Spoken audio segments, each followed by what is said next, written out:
योगी आदित्यनाथ की आज जो तीनों सभाएं हो रही हैं वो महाराष्ट्र के विदर्भ रीजन में है। यहां विधानसभा की 60 सीटें हैं और इन सीटों का समीकरण भी हम आपको समझाते हैं। क्योंकि विदर्भ रीजन में आज योगी आदित्यनाथ पहुंचे हैं, एक सभा हो चुकी है, 2 सभाएं बाकी हैं। अगर पिछले विधानसभा चुनाव की बात करें तो बीजेपी को अकेले करीब आधी सीटें इस रीजन में मिली थी। इसके अलावा 60 में से 28 ऐसी सीटें हैं जिस पर बीजेपी ने जीत दर्ज की थी। कुल 60 सीटें यहां पर हैं, 28 ऐसी सीटें हैं जिसमें बीजेपी ने जीत दर्ज की। इसके अलावा अगर कांग्रेस की बात करें तो यहां पर कांग्रेस का जो प्रदर्शन रहा उस प्रदर्शन में 14 सीटें कांग्रेस के खाते में गई और अन्य के खातों में 8 सीटें गई। शिवसेना हालांकि उस वक्त बीजेपी के साथ गठबंधन में ही थी और अविभाजित भी थी, उसे 6 और शरद पवार की पार्टी की अगर बात की जाए तो उसके खाते में भी 4 सीटें गई हैं, अन्य को 8 सीटें मिली हैं। लेकिन 2024 के लोकसभा चुनाव में बीजेपी को विदर्भ में बड़ा झटका लगा। विदर्भ में लोकसभा चुनाव में महाविकास अघाड़ी की गाड़ी दौड़ पड़ी। लोकसभा की 10 में से 7 सीटें महाविकास अघाड़ी ने जीती, जबकि महायुति की बात की जाए तो महायुति के खाते में 3 सीटें गई। लोकसभा चुनावों की हम बात कर रहे हैं, यानी कि लोकसभा चुनाव में इस रीजन में जो स्ट्राइक रेट रहा वो महाविकास अघाड़ी के पक्ष में रहा, 70% रहा और महायुति का जो प्रदर्शन है वो थोड़ा सा खराब जरूर हुआ और स्ट्राइक रेट घटकर 30% तक पहुंच गया। इन 10 लोकसभा सीटों में कुल 60 विधानसभा क्षेत्र आते हैं। अगर साल 2024 के लोकसभा चुनाव के नतीजों को ही ट्रेंड मान लिया जाए तो 60 सीटों में से 20 सीटों पर महायुति और 40 सीटों पर एमवीए जो है वो लीड करती हुई नजर आ रही है। महाराष्ट्र में विजय के लिए योगी आदित्यनाथ हिंदुओं को लगातार एकजुट करने में जुटे हुए हैं, एकजुटता का मंत्र दे रहे हैं, बटेंगे तो कटेंगे का नारा दे रहे हैं। तो योगी के नारे पर ओवैसी ब्रदर्स भड़क रहे हैं। महाराष्ट्र के संभाजीनगर में असदुद्दीन ओवैसी के छोटे भाई अकबरुद्दीन ओवैसी ने योगी के बटेंगे तो कटेंगे वाले नारे पर पलटवार किया। अकबरुद्दीन ओवैसी ने बटेंगे तो कटेंगे के नारे के खिलाफ इत्तेहाद का नारा लगा दिया। मुसलमानों से एकजुट होकर उनकी पार्टी को वोट करने की अपील की। अकबरुद्दीन ओवैसी ने कहा कि मजहब के नाम पर नफरत की सियासत हो रही है। मॉब लिंचिंग, बीफ, घर वापसी, टोपी और दाढ़ी के नाम पर काटा जा रहा है। अकबरुद्दीन ओवैसी ने यह भी कहा कि वो मुसलमान हैं, इसलिए मुसलमानों की आवाज उठाते हैं। योगी आदित्यनाथ ने अपनी तकरीर में कहा कि बटोगे तो कटोगे। लोग काफी एतराज कर रहे हैं उस बात पर, मगर मैं ये कहूंगा, बीफ के नाम पर, मॉब लिंचिंग के नाम पर, घर वापसी के नाम पर, सर पे टोपी पहनने के नाम पर, दाढ़ी पालने के नाम पर जो तुम काट रहे हो, क्या ये तुम्हारी नफरत हिंदुस्तान के सबसे बड़ी अक़लियत से, क्या ये मुल्क को कमजोर नहीं कर रही है? इसका जवाब दो मुझे। अगर हिंदू और मुसलमान को तुम लड़ाओगे, हिंदू और मुसलमानों को नफरत कराओगे, तो क्या यह मुल्क को कमजोर करने के बराबर नहीं है? और अगर मैं कह रहा हूं, मैं अकबर ओवैसी मुसलमान, ला इलाहा इल्लल्लाह मोहम्मद रसूलुल्लाह कलमा पढ़ने वाला मुसलमान, इस मुल्क का किराएदार नहीं है। मैं कह रहा हूं, नरेंद्र मोदी, ऐ योगी, जितना तेरा हिंदुस्तान है उतना मेरा भी हिंदुस्तान है।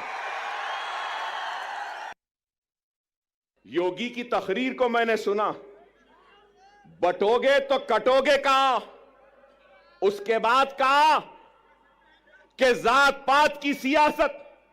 अरे जात पात की सियासत बोलने वाले, तू ये क्यों नहीं कहता कि मजहब की सियासत नहीं करनी चाहिए? यह बात क्यों नहीं कहते?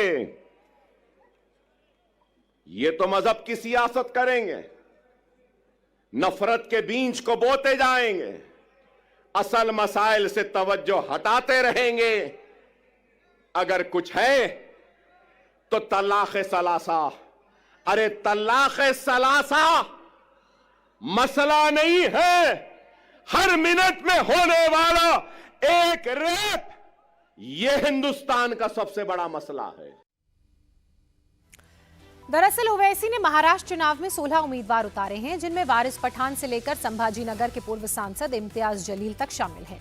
कल संभाजी नगर पहुंचे छोटे ओवैसी ने मुसलमानों से एकजुट होने की अपील की और कहा कि अगर वो AIMIM के 10 विधायक भी जिता देंगे तो महाराष्ट्र की सियासत में मुसलमान किंग मेकर बन जाएंगे।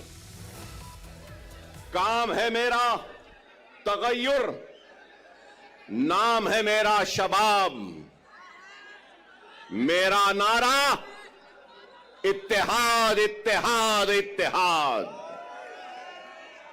ये जोश मलियाबादी के गजल के अशार हैं और जोश साहब से माफी मांगता हूं कि इसमें मैंने कुछ तरमीम की है। और तरमीम कहां की है कि काम है मेरा तगय्युर, नाम है मेरा शबाब, मेरा नारा इनकलाब इनकलाब इनकलाब। तो मैंने इसको मेरा नारा इत्तेहाद इत्तेहाद इत्तेहाद कहा है। अगर ये इत्तेहाद है, जमात है, तो यकीन मानो हम शेर हैं। मैं यही बात कहना चाहता हूं। हां, मुसलमान की आवाज बनकर हम मुसलमान के मसाइल को उठाते हैं। मैं उठाता हूं, मुझे शर्मिंदगी नहीं है इस बात का इकरार करते हुए कि मुसलमान हूं, मुसलमानों की आवाज बनता हो, मुसलमान की तकलीफ को बयान करता हो, मुसलमान की हक तलफी पे लड़ता हो, मुसलमान की हक की लड़ाई लड़ता हो और नाइंसाफी पर आवाज को बुलंद करता हो। छोटे ओवैसी ऐसा क्यों कह रहे हैं? इत्तेहाद के नाम पर वोट जिहाद का गणित कैसे बिठा रहे हैं? उसे उन 16 सीटों से समझिए जिस पर AIMIM ने उम्मीदवार उतारे हैं। दरअसल इन सीटों में 10 सीटें ऐसी हैं जहां मुस्लिम वोट 30% से ज्यादा है। मालेगांव सेंट्रल में तो 78% मुस्लिम है, वहीं धूले में 32%, संभाजी नगर पूर्व में 37%, संभाजी नगर सेंट्रल में 38%, भाईखला में 41%, कुर्ला में जो मुसलमानों की संख्या है उसका फीसद भी ज्यादा है, मानखुर्द में 53%, भिवंडी वेस्ट में 49%, नांदेड़ दक्षिण में 23%, परसोवा में 33%, मुब्रा कलवा में 43%, सोलापुर में 24%, करंजा मनोरा में 20%। इसके अलावा मिराज की बात की जाए तो यहाँ 13% और मुर्तिजापुर में 11% मुस्लिम वोट है। अब ओवैसी ब्रदर्स ये हिसाब बैठा रहे हैं कि इन सीटों पर मुसलमानों ने उन्हें एक मुश्त होकर वोट दे दिया तो वो अच्छी खासी सीटें जीत सकते हैं। और यही कारण है कि छोटे ओवैसी महाराष्ट्र की रैलियों में भड़काऊ तकरीरें दे रहे हैं, इशारों इशारों में अपने विवादित 15 मिनट वाले भाषण का जिक्र कर रहे हैं। दरअसल साल 2012 में भी अकबरुद्दीन ओवैसी ने 15 मिनट वाला भड़काऊ बयान दिया था। तब कहा था, देश से 15 मिनट के लिए पुलिस हटा दो तो पता चल जाएगा कौन ताकतवर है। 9:45 कैंपेनिंग का टाइम 10 बजे, अभी 15 मिनट बाकी है।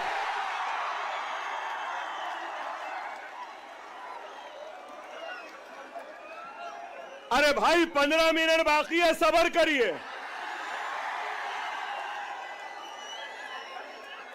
ना वो मेरा पीछा छोड़ती है ना मैं उसका पीछा छोड़ सकता हूं। चल रही है मगर क्या गूंज है, नारे तकबीर, नारे तकबीर, नारे तकबीर। महाराष्ट्र में मुस्लिम आबादी करीब 12% है। 40 विधानसभा सीटों पर मुस्लिम वोट निर्णायक हैं। उत्तरी कोंकण, खानदेश, मराठवाड़ा और पश्चिमी विदर्भ में मुसलमानों की अच्छी खासी मौजूदगी है। वहीं मुंबई की करीब 15 सीटों पर मुस्लिम वोटों का काफी असर है। अब तक कांग्रेस और NCP के बीच में ही मुस्लिम वोट बंटता आ रहा था, लेकिन इस बार ओवैसी भी मुस्लिम वोट पर दावेदारी ठोक रहे हैं।